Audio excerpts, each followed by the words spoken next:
When the Pope offers redemption through aggression, you know things are gonna get ugly. Welcome to WatchMojo's Top 5 Myths, the series that finds the biggest myths that people actually believe and dispels them one by one. In today's installment, we're looking at the top 5 myths about the Crusades. Assemble the army! Myth number 5, the Crusaders exclusively fought Muslims. What were the Crusades? Well, how about this? Christians, conversion, and a war against Muslims. Well, hold up now, because the Crusaders didn't wage battle exclusively against Muslims like you might believe. Essentially, the Crusades were about territory, and the first crusade transpired when Pope Urban II organised a mass pilgrimage to the Holy Land. Deus Vult, or God wills it, functioned as the 11th century hashtag of the time, yet the primary goal for many wasn't to fight Muslims, it was to wash away their own sins in the name of Christianity. And while a large number of Muslims were killed, Jews were also murdered, most notably when the German Count Emicho initiated community slaughters within his own country. And by the end of the Fourth Crusade, even Orthodox Christians were murdered during the sack of Constantinople.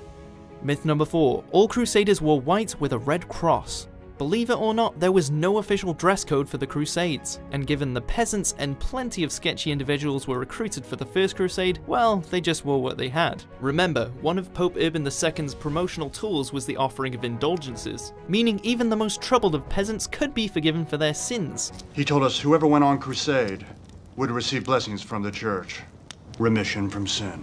Of course, the popular image associated with the Crusades involves some white threads complemented by a bloody red cross.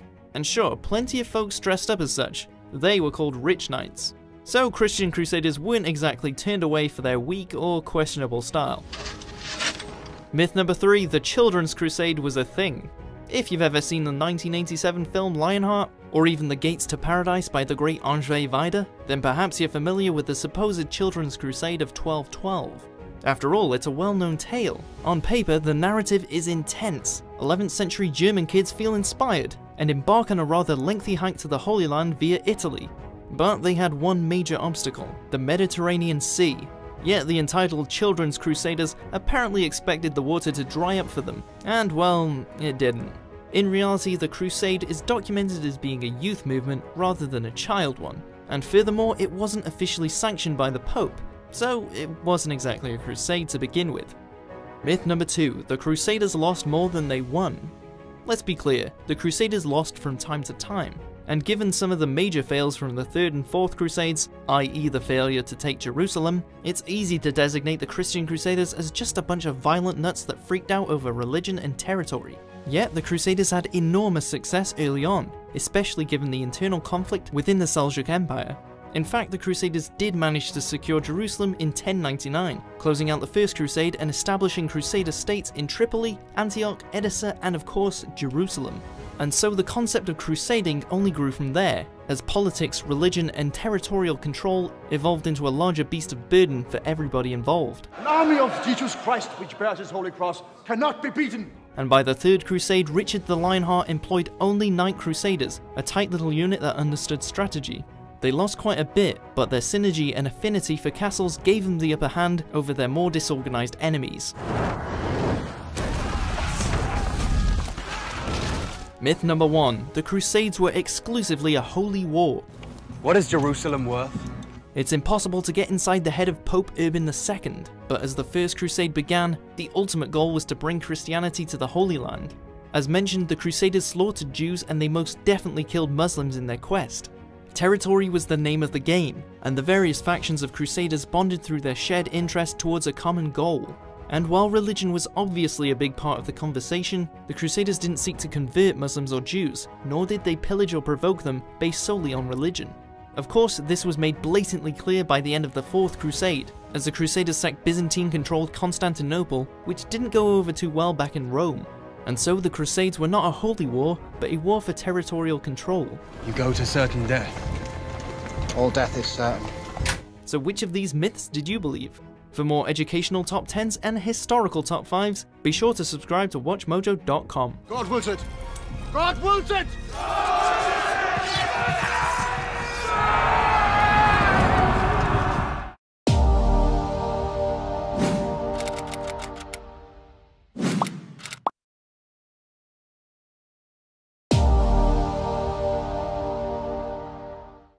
Marriage, eh? Bloody marriage. Everyone's got an opinion on it, but most of us still don't know the ins and outs of getting hitched. Did we already start? Yeah. Oh. Sorry, I thought there was supposed to be a buzzer or a whistle or something. Welcome to WatchMojo's Top 5 Myths, the series that finds the biggest myths that people actually believe and dispels them one by one. In today's installment, we're counting down the 5 myths about tying the knot that had us saying I don't. Then you take a deep breath, look into her eyes, and utter the immortal words. If you don't marry me, I'll kill myself. I will. Myth number 5, it takes 2 to marry.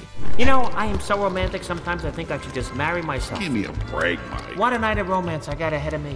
Getting married is all about connecting with that special someone. That person could be a man, a woman, or even yourself. Wait, what? That's right, self-marriage is a thing. I'm not crazy, Frank. I am making a statement that if need be, I will marry myself. And I am not embarrassed. It is the union between a person and themselves and can be a reflection of a number of personal beliefs. I'm getting married. To myself. While self-marriage is essentially meaningless in the eyes of the law, as in your taxes and marital status won't change, it's still a ceremony that tells yourself and others that you are happy. He has declared his marriage by the joining of hands and by the giving and receiving of a ring. I therefore proclaim him husband. This commitment places strong belief in self-love and self-compassion. Now let's see the happy married couple take their first dance. Or, wonder how that goes.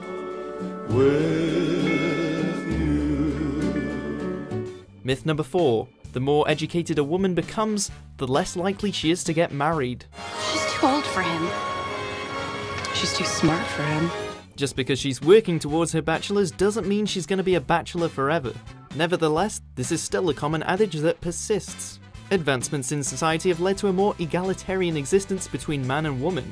As such, women have been able to achieve greater economic independence by becoming highly educated in numerous fields. But you already know that. However, this has not led to a decrease in the marriage rates of educated women. In fact, in 2008, a study showed that the marriage rate of college-educated 30-year-olds and older was higher than those without a degree. So I say, let's keep it short and sweet.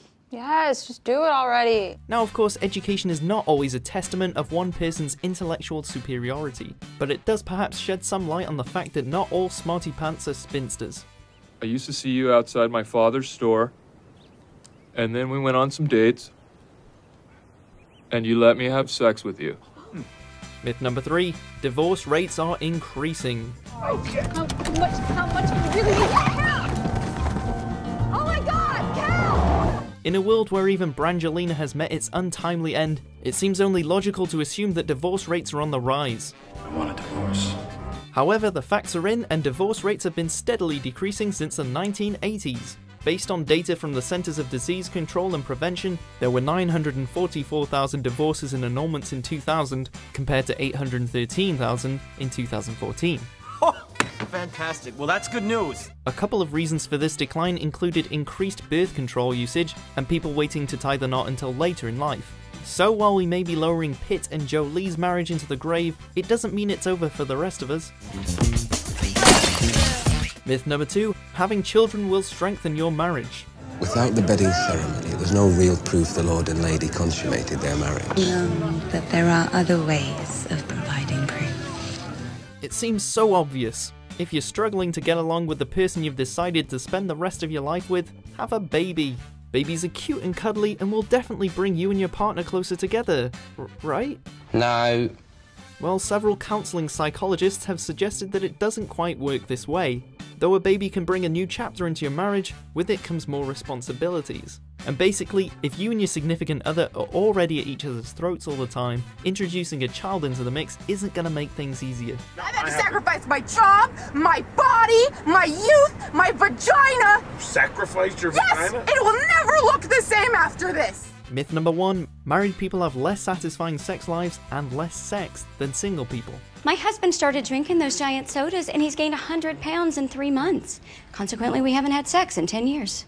I thought you said he gained weight in the last 3 months. Well, we have lots of other problems. Everyone has encountered this myth before. The day you get married is the day your sex life evaporates. And Marissa... However, this simply isn't the case. Health experts have concluded that married couples actually have more varied sex, as they're more comfortable around one another. A 2010 study at Indiana University discovered that around 61% of singles that were interviewed hadn't had sex within the past year, comparable to only 18% of married people who took part. And then we'll laugh. High five. So rejoice, the married life ahead of you could be a particularly fruitful one. Do you, Lucy, take Ricky to be your husband? Oh, for sakes. So how many of these myths did you believe? I know much is true. For more engaging top 10s and committing top 5s, be sure to subscribe to WatchMojo.com. Stephen, do you promise to love Emily in sickness and health for as long as you both shall live? My dad already paid the caterer.